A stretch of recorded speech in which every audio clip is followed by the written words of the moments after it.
Hello, welcome back to my channel. இன்றைக்கி இந்த வீடியோவில் வெனிலா ஸ்பாஞ்ச் எப்படி செய்கிறதுன்னு பார்க்கலாம்.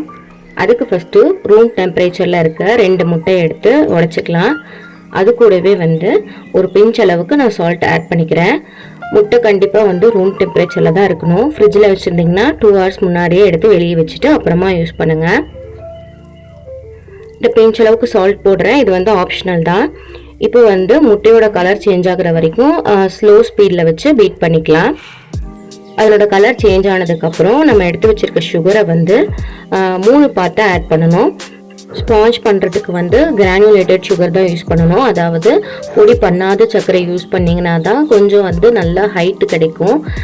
ஏன் 3 பார்ட்ஸாக நம்ம போடணும் அப்படின்னா அப்போ தான் நல்லா காயும். ஸோ இந்த மாதிரி பிரித்து ஆட் பண்ணி நல்லா பீட் பண்ணி எடுத்துக்கலாம். முட்டை இந்த மாதிரி சுகரோட சேர்த்து பீட் பண்ணும்போது ஸ்பீடு அதிகப்படுத்த தேவையில்லை. நீங்கள் ஃபஸ்ட்டு ஸ்டார்டிங்கில் என்ன ஸ்பீடில் இது பண்ணுறீங்களோ அதே ஸ்பீட்லேயே பீட் பண்ணி எடுத்துக்கணும். இப்போ நம்மளோட மாவு பார்த்திங்கன்னா இந்த அளவுக்கு நல்லா கொஞ்சம் கலர்லாம் சேஞ்ச் ஆகி ஒயிட் கலரில் இருக்கும். அண்ட் இந்த மாதிரி ஃப்ளோயாக இருக்கும். இந்த ஸ்டேஜ் உடனே நம்ம பீட் ஸ்டாப் பண்ணிவிட்டு நம்ம ஜலிச்சு எடுத்து வச்சுருக்கேன் மைதா அண்ட் பேக்கிங் பவுடர் ரெண்டுமே நான் ஆட் பண்ணி தான் ஜலிச்சு வச்சுருக்கேன். இந்த மாதிரி அதை கொஞ்சமாக ஆட் பண்ணிக்கலாம்.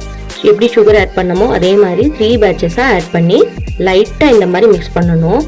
ஏன் ரொம்ப மிக்ஸ் பண்ணக்கூடாது அப்படின்னா நம்ம அழுத்தி மிக்ஸ் பண்ணும்போது எக்கோட ஒரு ஹைட்டு கிடச்சிருக்கும், ஒரு ஃபோம் மாதிரி நிறைய கிடச்சிருக்கும். அந்த ஹைட்டு குறையிறதுக்கு வாய்ப்பு இருக்குது. அதனால தான் அழுத்தி மிக்ஸ் பண்ணக்கூடாது, ஓவராக மிக்ஸ் பண்ணக்கூடாதுன்னு சொல்கிறது. இதே மாதிரி 3 பேட்சஸே கொஞ்சமாக ஆட் பண்ணி மிக்ஸ் பண்ணி எடுத்துக்கலாம். நான் மிக்ஸ் பண்ணுறதை பார்க்குறதுக்கு உங்களுக்கு நல்லா அமர்த்துற மாதிரி தெரியும். ஆனால் நான் ரொம்ப ஸ்லோவாக தான் மிக்ஸ் பண்ணிகிட்டு இருந்தேன். வீடியோக்காக தான் ஸ்பீட் பண்ணியிருக்கேன். இதே மாதிரி கட் அண்ட் ஃபோல்ட் மெத்தடில் மிக்ஸ் பண்ணிவிட்டு ஃபைனலாக நான் ஆயில் சேர்த்திக்கிறேன். ஆயில் சேர்த்துனதுக்கப்புறம் நிறைய மிக்ஸ் பண்ணக்கூடாது. அதனால தான் நான் கடைசியாக இதெல்லாம் மிக்ஸ் பண்ணதுக்கப்புறம் நான் ஆயில் ஆட் பண்ணிக்கிறேன். நீங்கள் வேணும்னா கொஞ்சம் மைதா போடும்போதும் கடைசியாக நம்ம போடுறோம் இல்லையா, அப்போ கூட கொஞ்சமாக ஆயில் ஆட் பண்ணி நம்ம மிக்ஸ் பண்ணிக்கலாம். பட் மிக்ஸ் பண்ணுறது பார்த்து மிக்ஸ் பண்ணணும். அதனால தான் நான் ஃபைனலாக ஆட் பண்ணிக்கிட்டேன். அண்ட் இதுக்கப்புறம் ஒரு 2 டேபிள்-ஸ்பூன் மில்க் ஆட் பண்ணியிருக்கேன். எதுக்காகனா நல்லா சாஃப்டாக கிடைக்கும். அதனால தான் நான் மில்க் ஆட் பண்ணுறேன். மில்க் ஆட் பண்ணாமையும் இந்த ரெசிபி பண்ணலாம். அண்ட் நான் இன்றைக்கி பேக்கிங் சோடாலாம் எதுவுமே யூஸ் பண்ணல. இந்த மாதிரி ட்ரை பண்ணி பாருங்கள். இதுவே ஹைட்டாக கிடைக்கும் கண்டிப்பாக.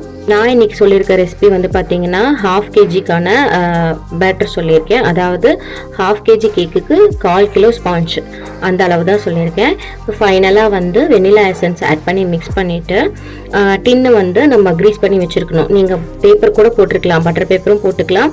அப்படி இல்லைன்னா பட்டர் இல்லைன்னா ஆயில் இந்த மாதிரி ஏதோ ஒன்று க்ரீஸ் பண்ணிவிட்டு அதில் நான் இந்த பேட்டர் ரெடி பண்ண பேட்டரை ஊற்றி வச்சுக்கிறேன். இந்த மாதிரி இந்த டின்னுக்கு சேஞ்ச் பண்ணதுக்கப்புறம் ரொம்ப போட்டு ஸ்கியூவர் வச்செல்லாம் இது பண்ண தேவையில்லை. ஒரு 2 தட்டு தட்டினா போதும். கீழே நீங்கள் தட்டினீங்கனாலே அந்த பபிள்ஸ் எல்லாம் ரிலீஸ் ஆகிடும்.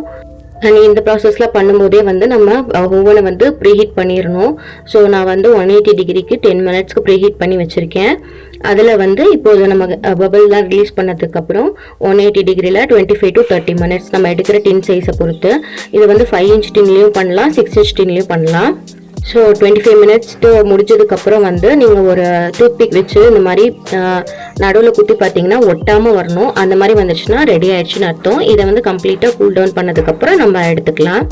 ஸோ இந்த மாதிரி ரிலீஸ் பண்ணுறதுக்கு 2 பக்கம் தட்டிங்கனாலே அதுவே ரிலீஸ் ஆகிடும். இது நம்ம வேணுங்கிற அளவுக்கு எத்தனை லேயர்ஸாக வேணுமோ அந்த மாதிரி ஸ்பாஞ்சாக ரெடி பண்ணி எடுத்துக்கலாம்.